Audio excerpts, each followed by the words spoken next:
Transition, ou l'art de valoriser vos transitions professionnelles, quel que soit votre âge et quel que soit votre secteur d'activité.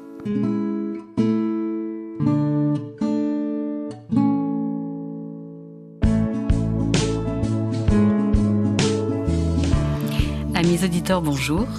Je suis Mireille Carola et nous parlons aujourd'hui de transition professionnelle. Je vous donne rendez-vous à 14h, chaque 4e mardi du mois, pour notre rendez-vous mensuel.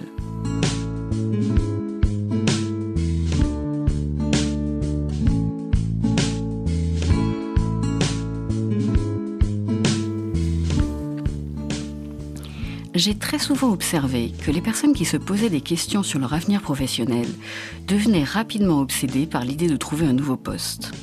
Et que, malheureusement, cette attitude les menait invariablement à l'échec. 2 exemples. Ils mettaient en place des démarches de réseau complètement erratiques qui allaient dans toutes les directions et qui ne menaient à rien. Et ils pouvaient aussi être particulièrement tendus et inefficaces lors des entretiens.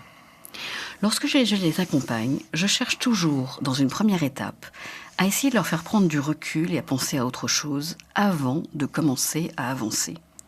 Et lorsque j'ai lu le livre de mon invité d'aujourd'hui, qui s'appelle « Le thérapeute et le philosophe », mon invité étant Dany Gerbinet, j'ai compris qu'il y avait toute une théorie, et plus qu'une théorie, derrière ce phénomène. Donc mon invité aujourd'hui, vous l'avez compris, s'appelle Dany Gerbinet. Il est thérapeute, formateur, associé de recherche à l'Institut Gregory Bateson, et il fait partie de l'équipe qui représente l'école de Palo Alto en Europe francophone.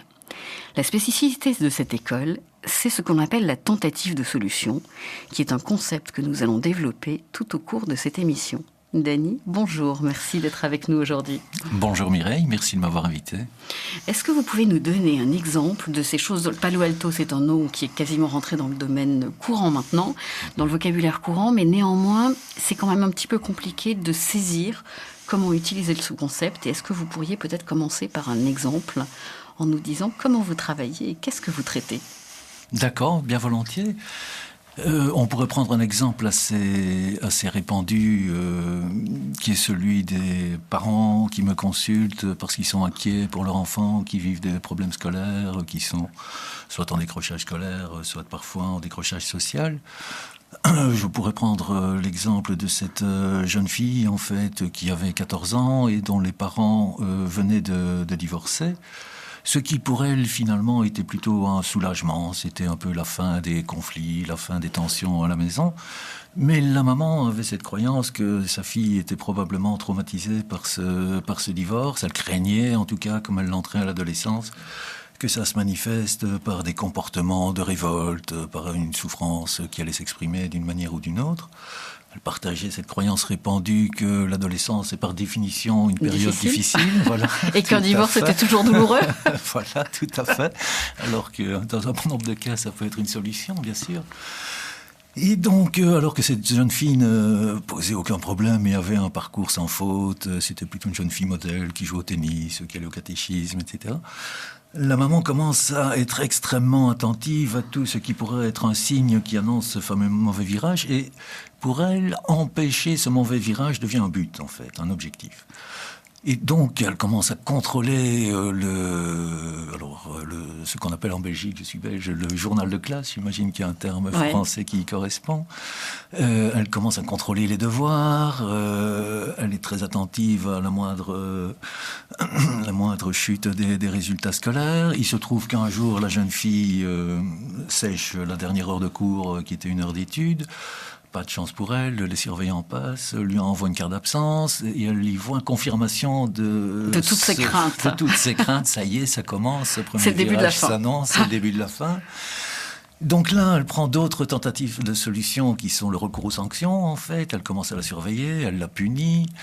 La relation commence à se tendre, puisque cette jeune fille qui faisait sa part du boulot, disons, tout à fait correctement. Avec quelques erreurs, parce qu'elle était un être humain aussi. Voilà, effectivement.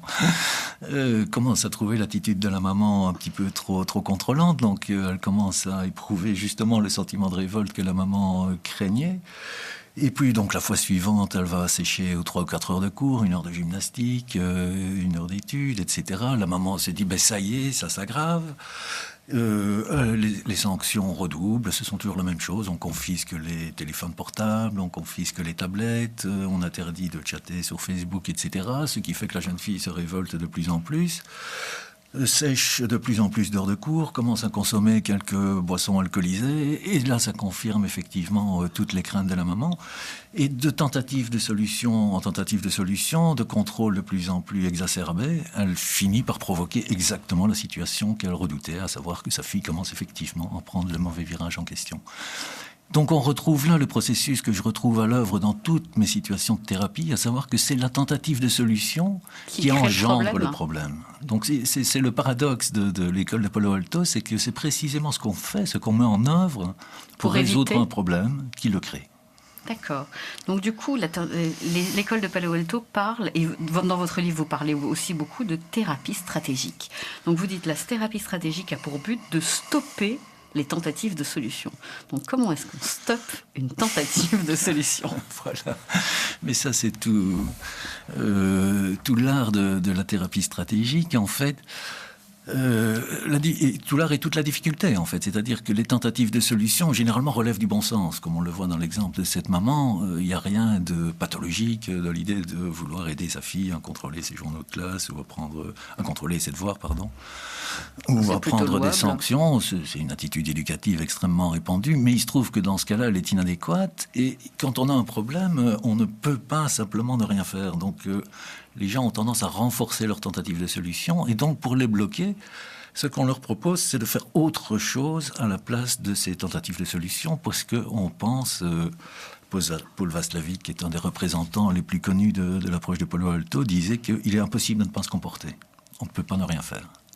Donc, pour essayer de leur dire simplement... Pour stopper quelque chose, il faut faire autre chose, c'est ça ? Voilà, c'est un excellent résumé. Donc le non-agir, ce n'est pas ne rien faire. Et non, je le regrette.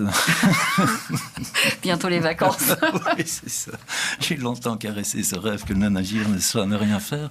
Mais en fait, non, c'est agir je conçois les non-agir comme une action minimale qui engendre les résultats les plus optimaux. Est-ce que vous pourriez nous donner quelques exemples de comment vous avez infléchi justement l'action de certains de vos clients ? Dans le cas de cette maman, comme c'est souvent le cas en fait, je lui ai proposé de responsabiliser sa fille en fait. Cette maman me disait, elle était tellement persuadée que sa fille était en train de s'égarer et qu'elle était en pleine crise, qu'elle me disait, elle ne sait plus distinguer entre le bien et le mal, je ne peux plus lui faire confiance.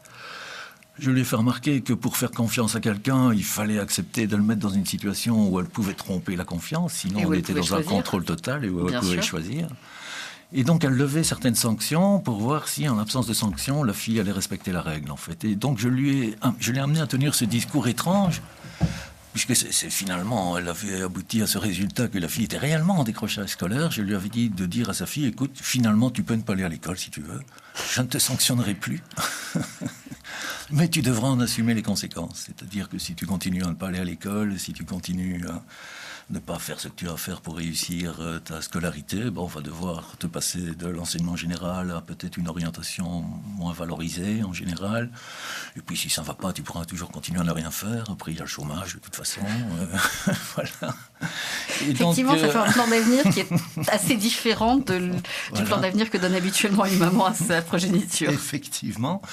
Mais du coup, le simple fait d'arrêter les sanctions et puis de responsabiliser les adolescents, en fait, ce qui était finalement, curieusement, le problème de la maman, puisque celui de la jeune fille, cesse d'être le problème de la maman à partir du moment où elle lâche prise par rapport à ses tentatives de solution, et en responsabilisant sa fille, celle-ci se remet tout simplement à faire en sorte de faire des choix qui auront des conséquences positives pour elle, quoi. Donc voilà un exemple par lequel on peut bloquer une tentative de solution, en amenant justement la personne à tenir le discours inverse, si vous voulez, puisque le message implicite de toutes ces tentatives de solution antérieures était « tu dois mieux travailler pour l'école ». Donc ce que tu fais n'est pas assez. C'est ça. Et moi je lui dis, mais finalement, je lui propose de dire, mais finalement tu peux ne rien faire. Et donc du coup, c'était pas vécu en moins, c'est devenu vécu en plus, ce qu'elle faisait. Oui, c'est ça. C'est-à-dire que on remplace aussi les autorisations par... on remplace, une interdiction par une autorisation. Bien sûr. En combien de temps est-ce que vous avez réussi à changer cet écosystème que représentait la cellule familiale mère-fille ? Je n'ai pas le nombre de séances précis en tête, mais en général, ce type de situation, ça prend entre 4 et 6 séances, je dirais.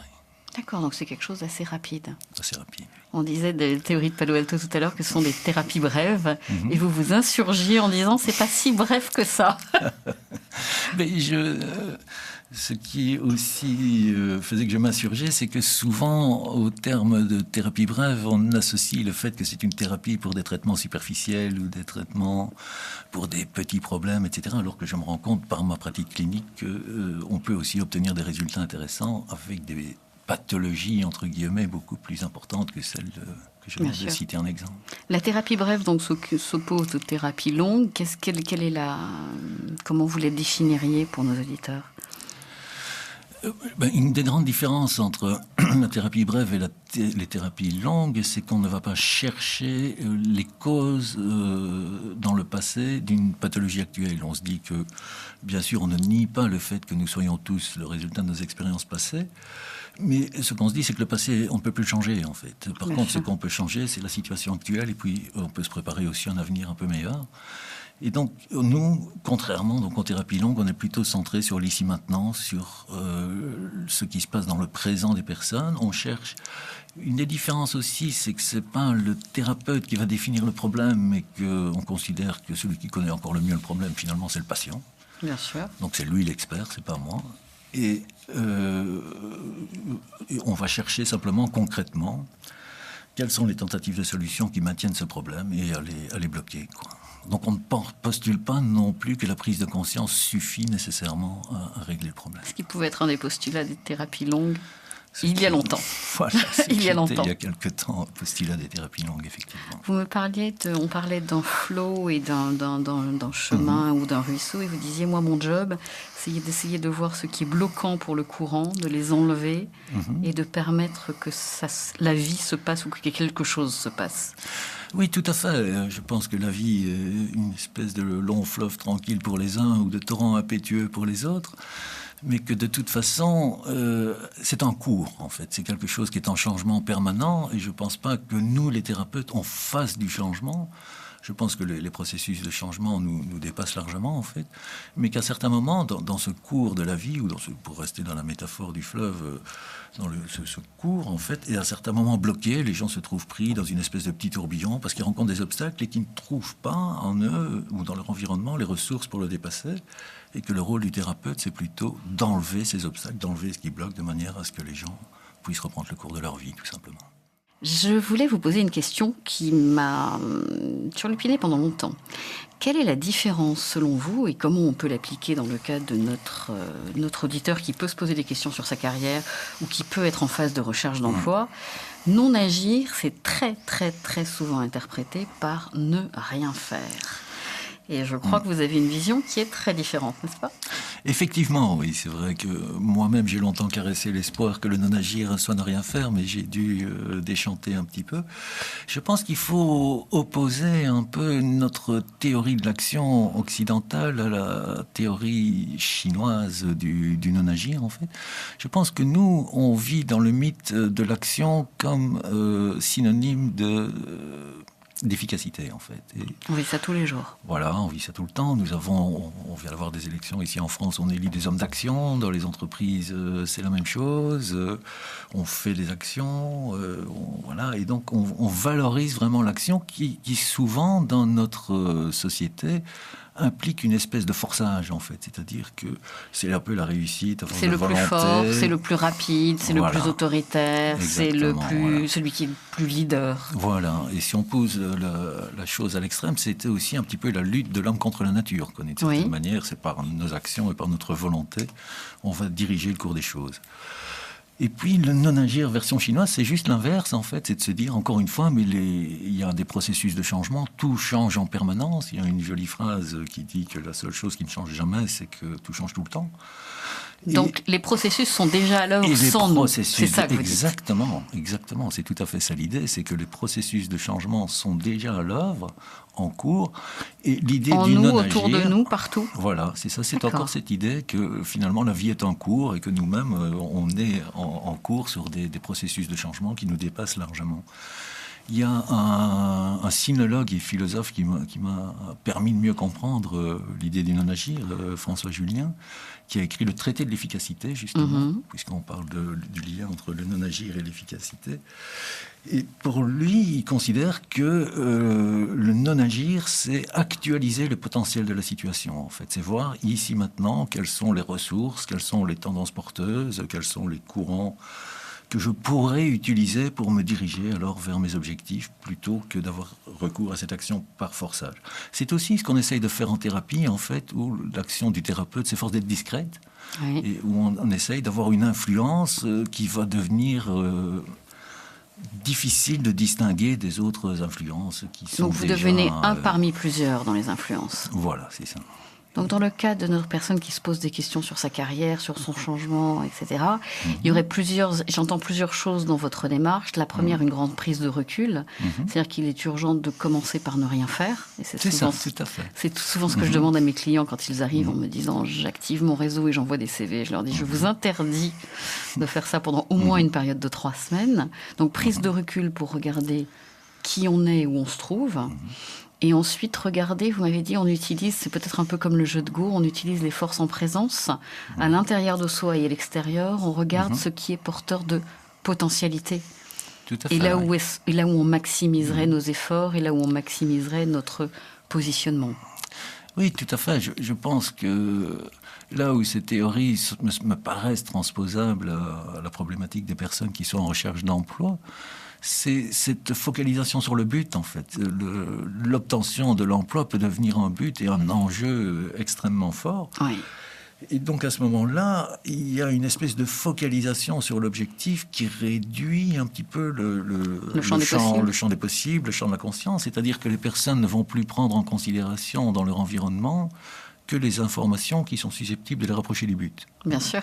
Et ce qui explique d'ailleurs que j'ai certains de mes patients qui s'étaient donné comme objectif de créer une entreprise, qui sont d'ailleurs relativement arrivés, et puis qui un beau matin s'éveillent absolument catastrophés parce que sur la table, il y avait une lettre de leur épouse qui leur explique qu'elle va divorcer. Oui. Ou une sensation de vide parce qu'ils l'ont créé, qu'ils n'ont plus de next but. Voilà, exactement. Tout à fait. Double échec. Voilà. Je me rappelle d'un de mes patients qui m'avait téléphoné en me disant « Mais ma femme est devenue folle, après 40 ans de mariage, elle veut divorcer. » Il est quand même rare qu'une femme se lève le matin en disant « Aujourd'hui, je divorce ». Je pense qu'il y a eu pas mal de signes avant-coureurs, mais que la focalisation que cet homme avait sur son objectif, en fait, a fait en sorte qu'il a pas perçu tout simplement ces signes avant-coureurs. Il les a écartés des informations qui étaient susceptibles de le rapprocher du but. Donc je pense que ce qui est transposable à la recherche d'emploi, c'est d'essayer de ne pas trop resserrer le champ de la conscience sur cet objectif et de se souvenir qu'il y a un monde autour de nous, qu'il y a des femmes, des enfants, des amis, la vie. Alors, qu'est-ce que vous diriez dans un cas qui peut arriver certaines fois, heureusement rarement, mais quand même assez souvent, de personnes qui ont contracté des emprunts, qui ont une famille à charge, qui ont un certain niveau de vie et qui ont un certain revenu et qui sont très mal dans leur entreprise ou qui sont licenciés de leur entreprise et qui se disent « mon but absolu, à la limite, il faut que je fasse n'importe quoi même si ça va me tuer » ou donc qui restent dans des circonstances qui ne devraient pas être acceptables, tout simplement parce qu'ils sont persuadés, en tout état de cause, et ils ont raison, d'avoir besoin de temps à la fin du mois. Qu'est-ce que vous feriez devant ce type de situation qui, au départ, est quand même apparaît comme énormément bloqué ? Il faudrait prendre des exemples plus concrets, je serais plus à l'aise, mais je pense que j'essaierai déjà de voir ce qui bloque, et puis ce qu'ils mettent en œuvre. En fait, je chercherai les tentatives de solutions, c'est toujours la même chose. Donc je me dirais, mais tiens, si un de leurs buts, c'est à la fois de rester actif, mais de dégager du temps à la fin du mois, j'essaierai de voir, mais tiens, que mettent-ils en place par rapport à ça qui aboutit au résultat inverse? Et de nouveau, j'essaierai alors de faire en sorte qu'ils renoncent à cette tentative de solution en leur proposant quelque chose qui va exactement à l'opposé. poser. Vous parliez quasiment d'injonction paradoxale en leur disant « Et si vous n'aviez plus rien, qu'est-ce que vous feriez ?» Voilà, c'est ça. C'est une des questions, c'est une des injonctions paradoxales que j'utilise assez fréquemment dans le cadre de ma pratique, c'est d'amener la personne à envisager ce qu'elle ferait de sa vie si elle renonçait à ce but qu'elle poursuit avec une espèce d'acharnement et de forçage, en fait. Donc la question, c'est imaginez que vous sachiez que, pour une raison absolument incontestable, ce but vous est interdit, qu'il est inaccessible. Qu'est-ce que vous feriez de votre vie ? L'idée, encore une fois, est de réouvrir un petit peu le champ des possibles, puisque cette focalisation sur le but, justement, entraîne ce rétrécissement du champ de la conscience dont on parlait à l'instant. Bien sûr. Quels sont les 3 conseils que vous donneriez à des chercheurs d'emploi ou à des gens qui se posent des questions ?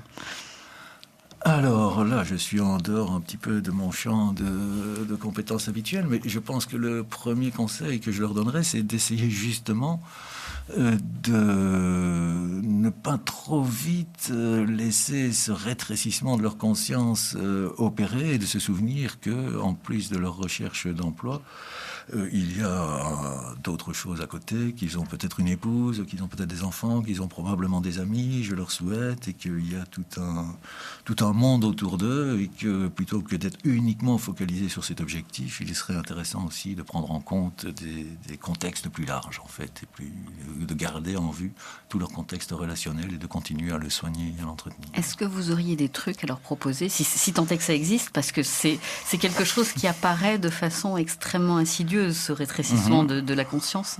Je crois que pour citer Monsieur Julien dont vous parlez tout à l'heure, il a écrit aussi Les transformations silencieuses. Exactement. Et donc quelque part, tout d'un coup, on part d'un futur qui existait ou qui était ouvert à quelque chose qui se rétrécit de plus en plus sans forcément que la personne en prenne conscience. Est-ce que dans votre pratique, vous donnez des conseils ? Comment est-ce qu'on reste éveillé ? Comment est-ce qu'on reste à l'écoute ? Comment est-ce qu'on reste en questionnement dans ces cas-là, parce que le rétrécissement peut arriver très rapidement. Oui, donc là, on peut proposer certaines tâches. Il arrive quelquefois même que ce rétrécissement du champ perceptuel, cette focalisation sur l'objectif, en empêche la réalisation et que du coup, les personnes commencent à développer des sentiments dépressifs, par exemple. Bien sûr.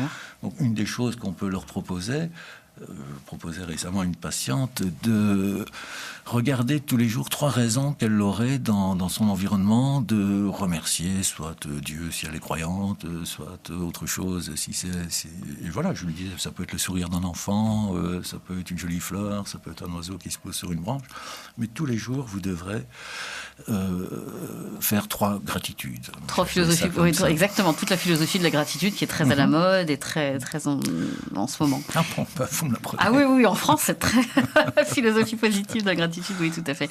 Qu'est-ce qu'elle pourrait faire d'autre, même sans atteindre cette phase dépressive, pour se rappeler et pour éviter ce rétrécissement de confiance? Qu'est-ce que vous dites à vos clients? Comment vous les prenez en main, quelque part, à un moment donné, ou comment vous intervenez? Tout dépend de leur but, en fait. Ce que j'essaye de faire, de toute manière, au risque de me répéter, c'est de les amener à envisager ce qu'ils pourraient faire de différent s'ils n'atteignaient pas leur but. Je me rappelle par exemple d'une situation d'une dame qui était juriste, qui avait une 50aine d'années, qui avait multiplié toutes les démarches classiques, celles dont notamment vous parlez dans votre ouvrage, qui consistait à activer les réseaux, à se faire coacher, etc. Et qui surpréparait tellement ces entretiens que c'était pour elle des échecs permanents parce qu'elle arrivait tellement stressée, elle voulait tellement contrôler tous les paramètres de la situation que plus rien n'était naturel dans sa manière d'interagir. Et donc ça se sentait bien sûr très vite. Et ça se sentait, et donc ces entretiens d'embauche se terminaient systématiquement par des refus et par des échecs. Et ce que je lui avais proposé dans un premier temps, c'était de dire, mais qu'est-ce que vous feriez si jamais vous étiez sûr que jamais ça va marcher, en fait? Et une des premières choses qu'elle m'avait dit, c'est je me suiciderai. Mauvaise réponse. Ce à quoi j'avais dit, mais vous n'avez vraiment pas de chance, parce que là-haut non plus, il n'y a pas d'embauche pour vous. Et donc, vous avez encore un stage d'1 mois à faire ici-bas. qu'est-ce que vous allez en faire? Et là, elle m'avait dit, mais j'irai retrouver mes amis en Corse, je pourrais faire tel petit voyage, voilà. Et donc, du coup, elle se rendait compte que à côté de cette focalisation, encore une fois, sur son but, mais il y avait des tas de choses qui pouvaient la nourrir, où elle pouvait reprendre, où elle pouvait, comme vous disiez tout à l'heure, se retrouver de nouveau dans le flow ou dans le flux, dans le cours de la vie, et reprendre contact avec les choses qui la nourrissent, qui font la beauté de la vie, en fait, c'est-à-dire les relations avec les gens qu'on aime. Bien sûr.